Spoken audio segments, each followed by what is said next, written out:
So guys, gawa tayo ng isang Spanish ating bago pasok sa trabaho, no, gawa tayo ng isang Spanish latte. So ayan guys, no. So gagawa tayo ng espresso.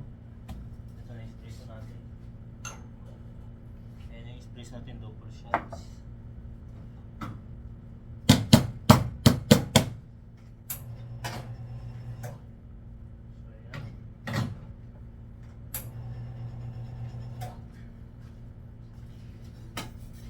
Gawa tayo ng Spanish latte. So first, gawa tayo ng ng sa akin 30 grams yung ginawa ko, 30 grams yung condensed milk, no? 30 grams yung condensed milk natin, 30 grams 30 grams lang. So ayan 30 grams yung ating condensed milk sa ating Spanish latte.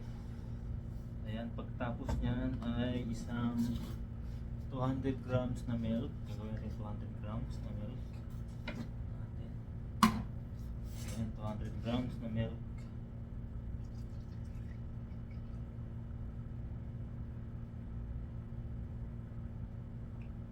So ayan guys, no, 200 grams na milk ang gagawin, 200 grams na milk ang gagawin natin. So after niyan, tayo ng pang mix muna natin saglit. Mix natin yung flavor, no, na Spanish saka yung yung condensed saka yung gatas para mix natin. Tapos nyan ay close na natin, close. Tapos shake natin konti, shake natin ng konti.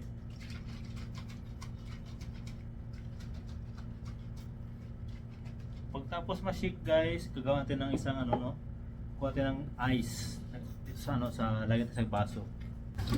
So meron na tayong ice, yan. Ito na yung ice natin. Tapos yan, itatransfer natin yung ating ice Spanish, no, sa baso. Itatransfer na natin. Yan, pag-transfer na natin dyan. Itatransfer na natin siya. Yan.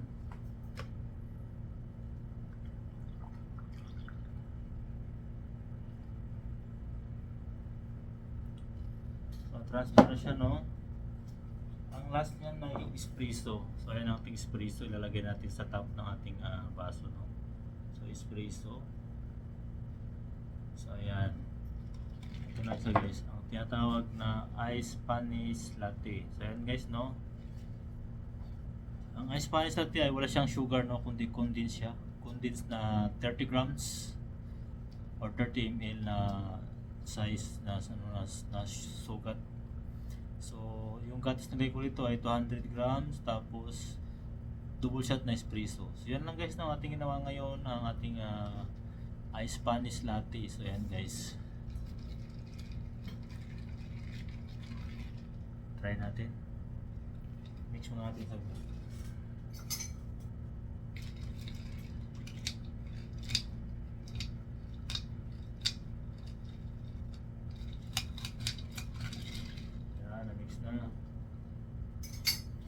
tapos tikman natin.